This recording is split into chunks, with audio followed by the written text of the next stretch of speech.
What I did do a very good job and learned there was the follow up. And I think that's really the key. Most sales are done between the 7th and 12th, touch point. So I really stuck with that, implemented Lead Simple real at an early stage as well to keep track of all my leads and make sure I'm following up with all those folks and making sure that it's, just staying on top of them and making sure they knew I was there for when they were ready to make that decision.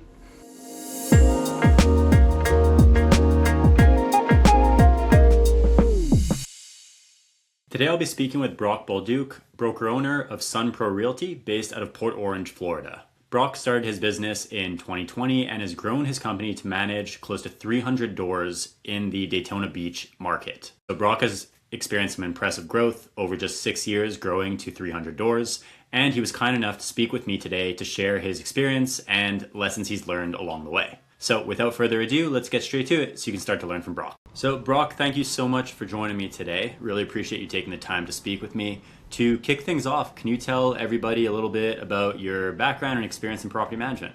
Yeah. My experience in property management goes way back. So actually right out of high school, I started as a groundskeeper at an apartment building. So picking up trash on a daily basis was my job at about a 250 unit apartment building. So that was my first gig in property management. Kind of started at the bottom. After that, kind of worked my way up to the maintenance department. Did that for a couple years. Took a little bit of a break. Sold cars for the longest 13 months of my life. So that was definitely an experience, but something I was able to kind of add to my tool belt. And once I had what I thought was a lot of money, which was I think about $5,000 in the bank, I made Salesman of the Month in December of 2012 and got my license in real estate shortly thereafter. Kind of took some time off, maybe 3 or 4 months, got my license, and then went straight into property management. Worked at a few different local companies here in the Daytona Beach area, and then 2020, beginning of 2020, right before COVID hit, decided to open my own doors and started Sun Pro Realty Management. Awesome. So let's start with, you basically start your own property management company. You have experience because you've worked at a property management company before. Mm-hmm. Sounds like you have some sales experience as well from being the car salesman. Yep. What do you do from day one? Do you have any doors under management? What does that look like? Yep. So from day one, I had a few clients that had kind of gotten word that I was going to be starting the business. So they ended up coming over with me. So within the first couple months of the business, once I kind of left and got started, I probably had 40 or 50 doors, somewhere in that neighborhood, to kind of get started. So that was, those were long relationships I had with those clients, and, they didn't really have a relationship with the business. It was more with me. So they wanted to support me and come along for the ride. So they took a chance on me, a young kid kind of starting a business. At that point, I was, probably about 30 or so. So yeah, it, started with a small amount of doors. It was just me answering the phones, running around, doing notices, and kind of trying to figure out how to run a business while still being a property manager. What would you say, like, some of the most important tools you were using when you first started? Like, did you sign up right away for property management software? What did that look like for you? Yeah. So when I first got started, the company I'd come from was, I'd actually convinced them to switch over to AppFolio. So we were using AppFolio at the previous business. When I called AppFolio and told them I had 50 doors, they wouldn't even take my phone call. So they had, I think, a minimum. They wouldn't talk to me. Maybe they have changed their rules around that. So I ended up with Buildium. So signed up with Buildium, kind of plugged into that system, learned that system.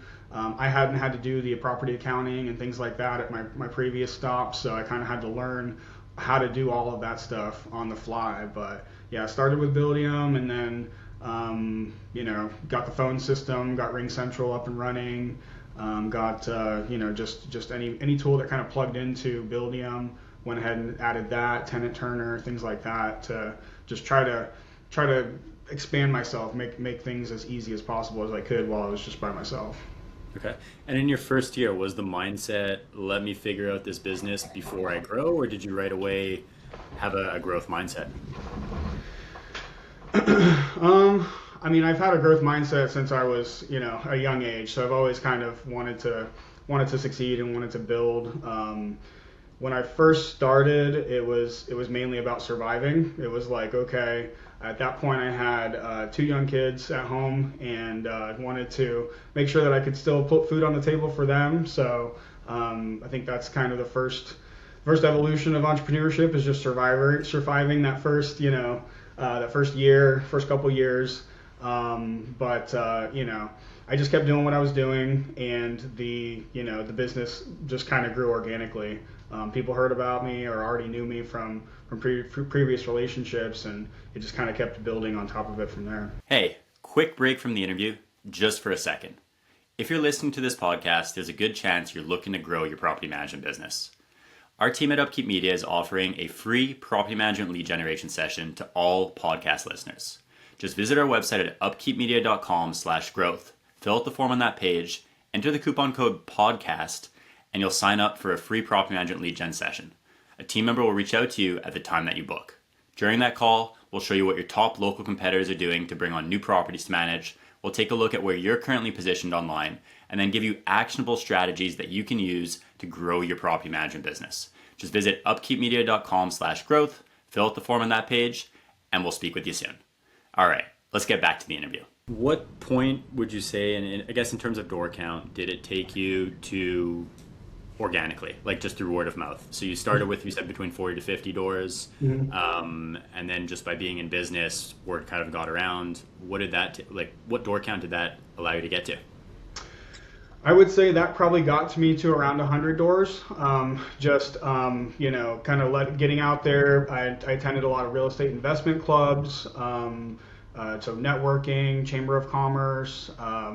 Really, a lot of it was also, I'd always been investor focused, and investors know other investors. So I was never a hard sell, like, hey, do you have a buddy? I never really asked, but they were always like, hey, I have this friend that also invests. So, and a lot of them had portfolios of single family homes and things of that nature. So I've still got a lot of those clients that are with us today, that have been with me for a long time, that came just as a result of, I could point a line and say, this guy recommended me to this guy, recommended me to this guy. So all the way through, different clients had kind of saw the job that we did, and were happy with the product, and just by word of mouth it kind of spread, and that got us to somewhere around the 100 door mark. Okay. And from what it sounds like, it wasn't just I opened my doors and all of a sudden people called. You were actively going out to different meetings, meeting people, networking, essentially. Gotta hustle. Yeah, that was the car sales, mentality. Is you gotta hustle. With the car sales, I was never the hard sell guy. I didn't like to sell people real hard on the spot, but what I did do a very good job and learned there was the follow up, and I think that's really the key. Most sales are done between the 7th and 12th, touch point. So I really stuck with that, implemented Lead Simple at an early stage as well, to keep track of all my leads and make sure I'm following up with all those folks and making sure that it's just staying on top of them and making sure they knew I was there for when they were ready to make that decision. So just to walk us through that a little bit, for anyone that's listening, you would go to these networking events, you would meet people, they would either be investors themselves or have a contact. You would get their contact info, put that into your Lead Simple, I imagine. Yep. And then from there, just start calling them. Was it just stay in touch? Yeah, just stay in touch. Yeah, I mean, a lot of times, there's not a ton of property managers in those groups as well. So a lot of times when you go there and you say, hey, I do this, you actually can become a magnet as well. People will come up to you and say, hey, I have a rental property, and just kind of just spreading my knowledge, things that I knew about the market, what the rents were doing, how things were going, how we operated, just kind of getting the word out definitely helped. Okay. And I guess once you hit 100 doors, and presumably now started to have a bit more cash flow, a bit more of I'll call it an established business, what other strategies did you start to use to grow? Because you've grown to close to 300 doors now, Yep. and you've only been in business since 2020. So you've done it pretty quickly compared to a lot of property managers out there. I guess what did you do to help grow your business? So one of the first things I did was hire a virtual team member, a remote team member.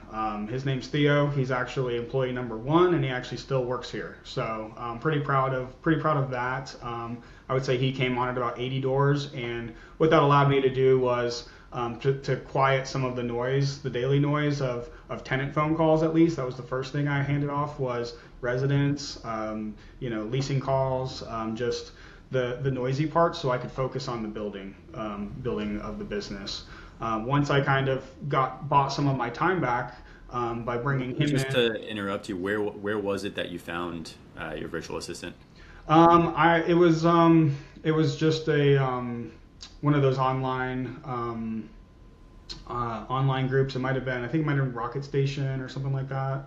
Okay. Back in the day, they were pretty hot in the property management space. So yeah, just one of the sourcing companies. So yeah, he's very good at a lot of different things. He's in the Philippines, and so he's got a great work ethic, great mindset, and he's done a little bit of everything along the way since we've grown. Another one I know of is called onlinejobs.ph. If ever you wanted to source one, Yeah. source a virtual assistant yourself. We actually just go to Indeed. In a lot of times Mexico, we have 3 other team members in Mexico. We actually just brought a new one on recently, a maintenance coordinator, and we post in Indeed right there. We do the sourcing ourselves.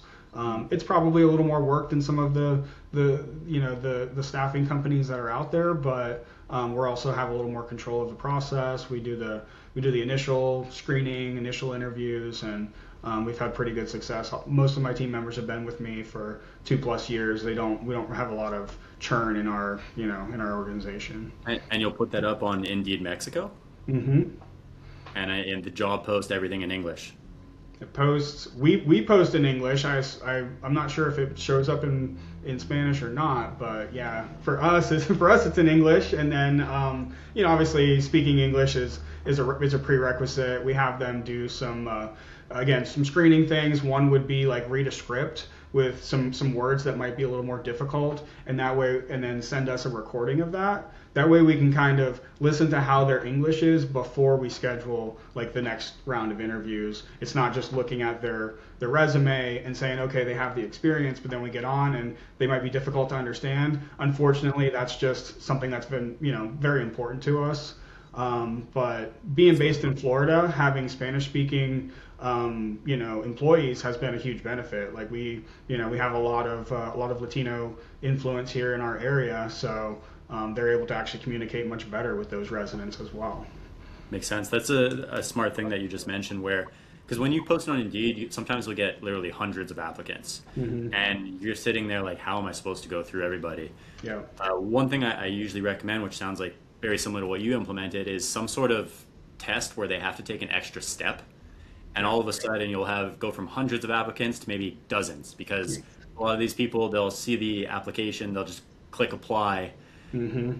But if you give them a step and they don't do that step, automatically you disqualify them. Yes, exactly. Yeah, you gotta create some friction there, and you gotta make them earn it. You can't just blast out, click a button. Anybody can click the button. Anybody can create a resume or a cover letter with ChatGPT now too. So that's even becoming more difficult to screen through. The resumes, they all look great. Everything's clean and tight now. So you really have to get down to the nitty gritty of having them jump through a few hoops to show that they really want to be a part of your organization. Yeah, definitely. So, okay, let's go back to where you were before I rudely interrupted you. So you hired your VA at around 80 doors, and that allowed you to get a little bit more, I'll call it, out of the weeds in terms of dealing with leasing.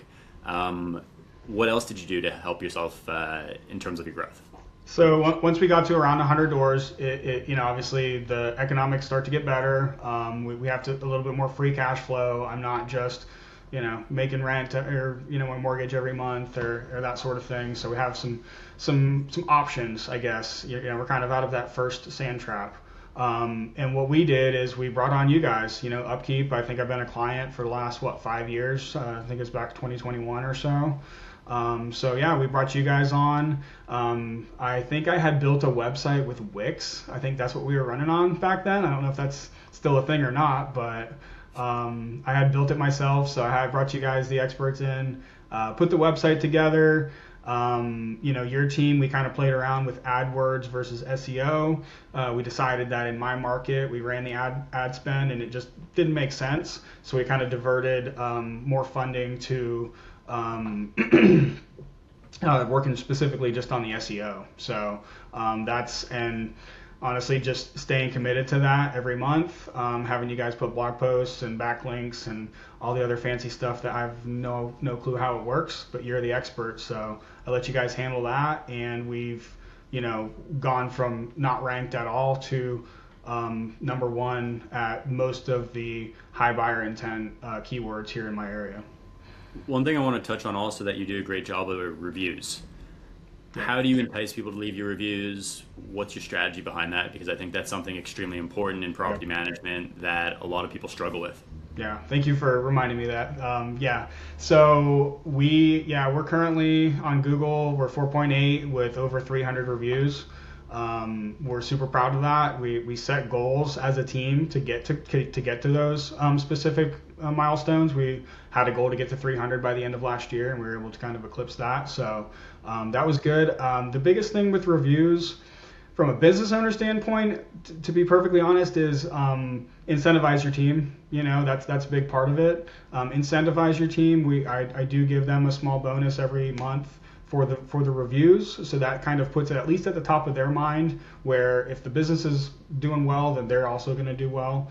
And it's also just culture. We have a strong culture, a strong customer oriented culture. It's one of our core values, is to deliver that great customer service. So it kind of starts right from day one with our hires, and then just kind of gets ingrained in what we do. It's like, hey, you did a good job. Did you ask for the review? So it's kind of a thing we talk about, and it's actually one of my main jobs every week is during our end of the week meeting. I get to read the fan mail. So okay.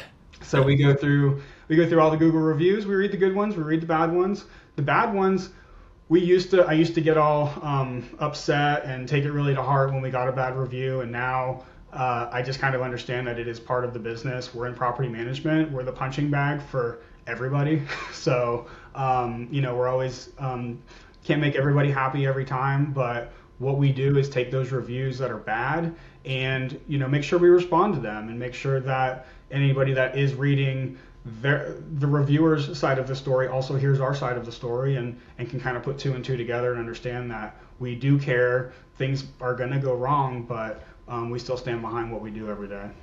Awesome. So at this point, how many people are on your team? What are their roles? What does that look like? So we've got a team of 9 plus myself. So so right now and that includes in-house maintenance in-house. So we've got our VP of property management. She handles basically the property management division. She's kind of overseeing that on a daily basis. We recently brought in and kind of split up the portfolio with another property manager. So we've got our second property manager in-house now. The VP, she handles kind of all of our multi-family and multi-unit clients. So kind of manages all of those larger relationships with multiple property owners. And then the new PM, he's kind of handling a lot of the single owners, single family properties, things of that nature. We've got a resident services coordinator. She's kind of the point of contact for the residents. The PMs are the point of contact for our owners. That was super important for us to make sure that as we grow as an organization, we're not making it difficult for people to work with us. We want owners, residents, and vendors to know, okay, this is the person that I go to in SunPro if I need something, and then they can kind of go into the organization and get the answers that they need. So we got the resident services. We've got Theo is kind of sitting in an office manager position right now. He does a lot of back end stuff. He helps the resident services coordinator as well. We've shifted his hours to kind of give him a little bit better family life. He's got 2 small kids, so he kind of works like a mid-shift for his hours type of thing. So it kind of works. He works a little bit of hours with us, and then he also works kind of overnight so he can get some admin stuff done as we sleep. So that's been kind of nice. We've got a full-time leasing coordinator. He handles all of the inbound leasing calls, answers questions, helps schedule showings, helps kind of manage the leasing department. We got a full maintenance coordinator. He handles kind of work orders and kind of managing vendors, residents, all that type of stuff when it comes to maintenance. In the maintenance side, we've also had a maintenance supervisor. He kind of oversees the coordinator, and then we've got 2 full-time techs as well that work under the maintenance supervisor. So we do all of our 90% of our make readies we end up doing in-house. We also do a pretty good volume of work orders in-house, so we can kind of get to things very quickly. Those guys are caught up right now. We can get to stuff a lot of times same day. If a resident says, "Hey, my toilet's running," we're actually, "Hey, can we come, soon? Today, this afternoon." We've got availability, and we're able to kind of jump on things quickly. So that's Awesome. the team. And what about yourself? What does a typical day look like for What you? do I do? I just spin in my chair all day and kind of, no, we had a full-time BDM, and we may talk about that in a little bit, but I had a full-time BDM for like about a year, and she decided to, change career paths recently. So last couple months, that job fell back on my plate. So I'm kind of sitting over the BDM role, so handling all new owners, all new clients that come in, and just kind of working on the business instead of in it. The team does a great job of kind of insulating me and allowing me the free space to work on things, and then my job is to kind of make their job easier, is kind of what I focus on. So I'll work on different projects and different things to kind of make their lives easier, working with AI a lot, trying to everybody's, it's kind of the buzzword right now, so I'm playing around in there, trying to get see what we can do to assist our team to make them better. What have you found so far? I've just scratching the surface. I'm messing around right now with like a lot of dashboards, things like that. I've built a few GPTs that are custom for us on the maintenance side especially. So we've got one where the guys can just kind of put in what they did at the property, and then it'll spit out a nice organized description of what they did at, to go on the invoice. So they say, fix the toilet guts is kind of one that we joke about, that like, please don't put toilet guts on the invoice. But they'll put that in there, and it'll say, diagnosed toilet, replaced fill valve, checked operation, kind of cleans it up. We also got one for estimates and maintenance, so that they can put all of their notes, and it'll kind of spit it out in a nice clean estimate that we can present to our clients. Those are the few of the things that we're messing around with. Of course, we use it for a lot of just email and stuff like that, just cleaning things up, and we're got to put some guardrails on it for sure, but just kind of messing around with it. And have you been messing around more so with ChatGPT from what it sounds like?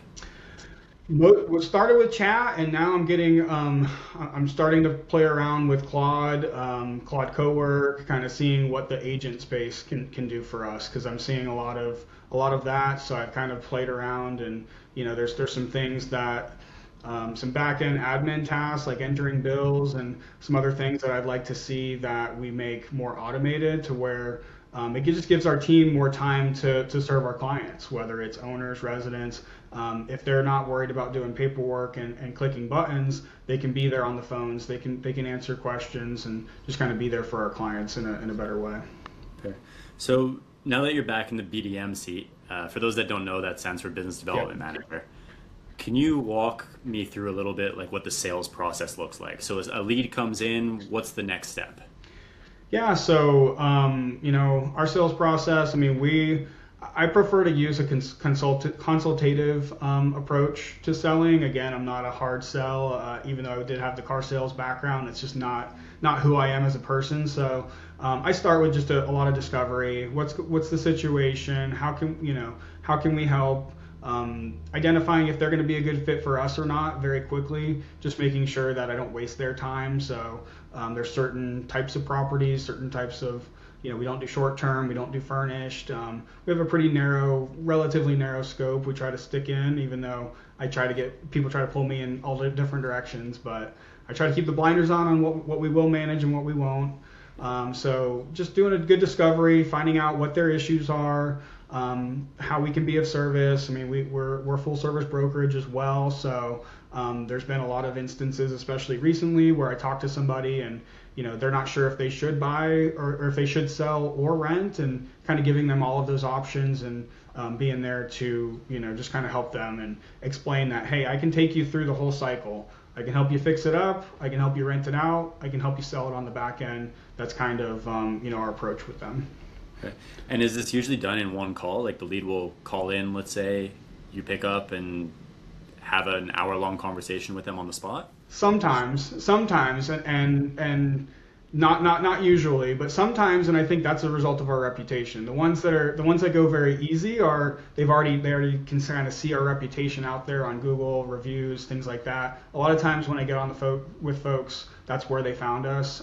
So they're already about 90% there. They just want to find out what the fee structure is, what it looks like to work with us, and make sure it's a good fit. But for the most part, the goal of the initial call is just to see if we're a good fit, and then follow up with a meeting at the property, or one of our team members go to the property, usually myself, check it out, make sure it's something that's going to be a good fit. Allow them a chance to review the management agreement, make sure they understand all the finer points of doing business with us, and usually by the second or third contact, we're making we're able to make the agreement and get things moving forward. Okay. So it sounds like the BDM you had in the past did work out, just decided to go a different way with her, call it her life. Yeah. What would you say are some of the key ingredients you want to look for when hiring a salesperson? I would say property management sales is a very unique animal because you want somebody that is aggressive and wants, obviously, any good salesperson is going to be hungry and aggressive and trying to go out and sell, and that's awesome. But with property management, this is a long-term relationship that we're building with somebody. So we want to make sure that they're going to be a good fit for us, we're going to be a good fit for them, that our goals are aligned. So finding somebody with strong ethics, understanding what it is that we're looking for in ideal clients. And I would say that our BDM, she did a great job of that. I mean, she brought on a good number of doors last year. We experienced, tremendous growth.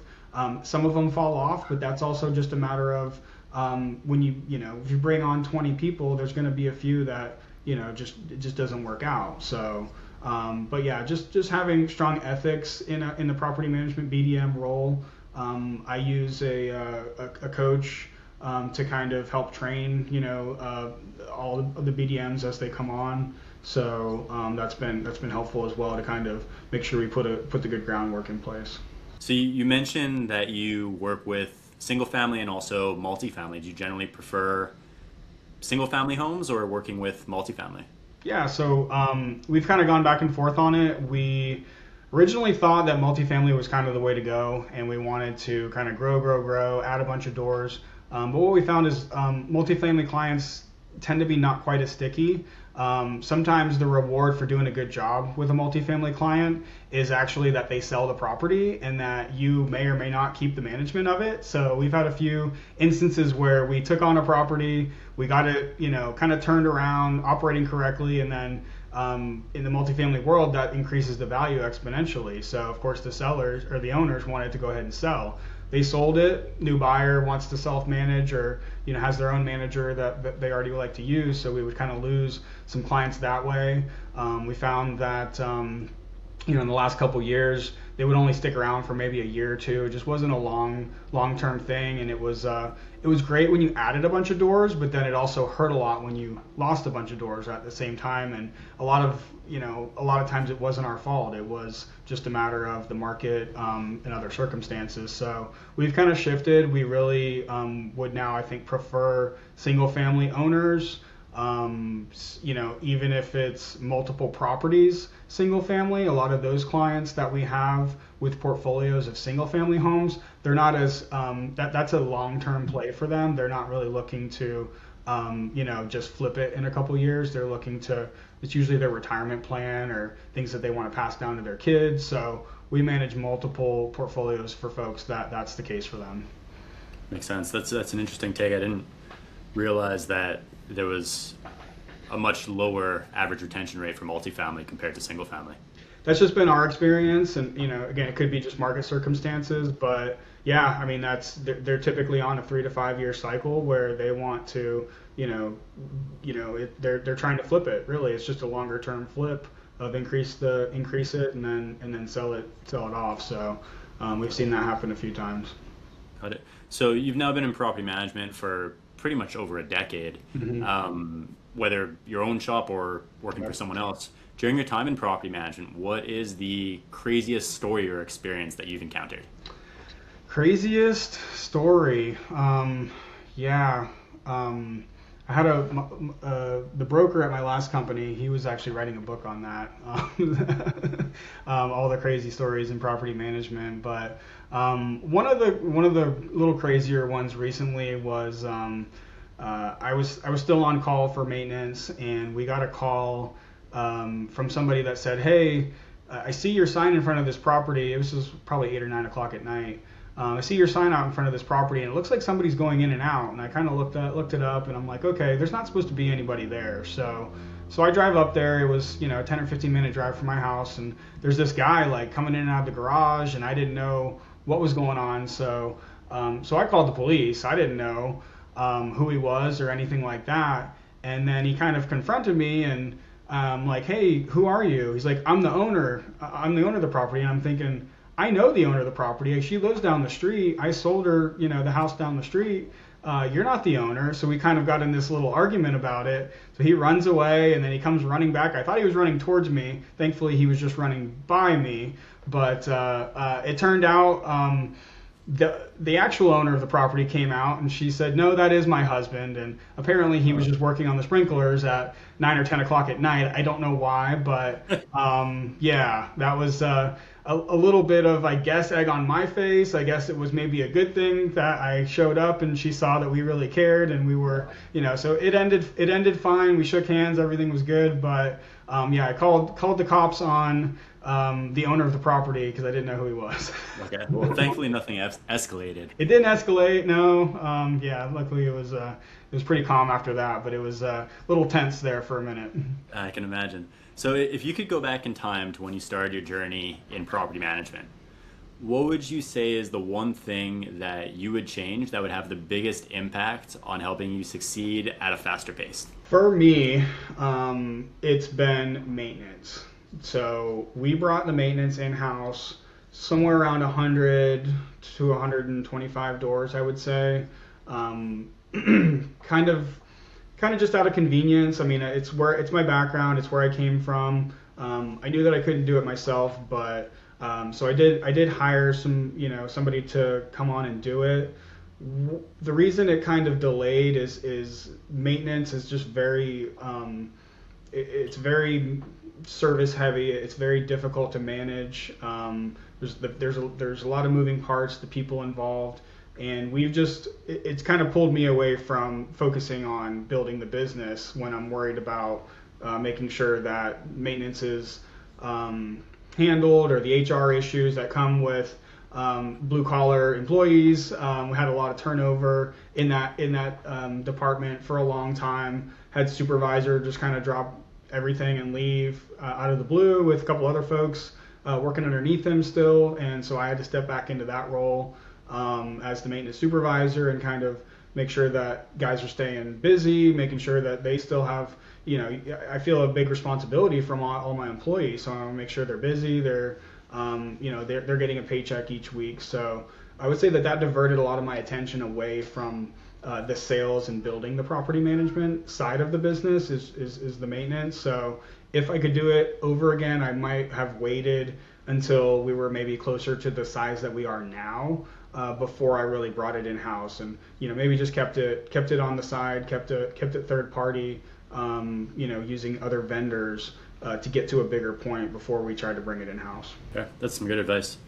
I guess any other departing words of advice for other property management company owners out there? You've already given a lot of wisdom, but I'm just telling my experience now. For me, I think that I have done a lot of thinking about things before I do things. I think that entrepreneurs, we're all probably guilty of that to some extent. So a saying that I kind of heard is done is the new perfect. So I've tried to really embrace that and kind of just get things going. If we have an initiative or something we're wanting to do, not spreading it out and waiting forever to kind of get started on it, but just to kind of roll it out, get it going, get the plane in the air and then make the adjustments as you go versus kind of waiting to build the fighter jet, before you can even take off, I guess is the best analogy I could think of, is just, get it going and then tweak it along the way. That's served us in a lot of different situations. Definitely. You see that all the time where people want perfect before they ever start something and nothing ever gets done. Yeah, in property management, we're perfectionists. We want everything done the right way every time, and so it's definitely counterintuitive, but just getting it out there, getting it going has definitely been helpful. Awesome. Thank you so much, Brock. For anyone that wants to speak with you, interact with you, where would be the best place for them to reach out? Yeah, you can email me, Brock, B-R-O-C-K, at sunpro.realty. That's my email. Feel free to reach out anytime. I've been part of masterminds and part of a mastermind now. I love, talking with other property managers, swapping stories, figuring out what's working, what's not. So yeah, anybody can reach out anytime. Awesome. Thank you so much, Brock. Thank you.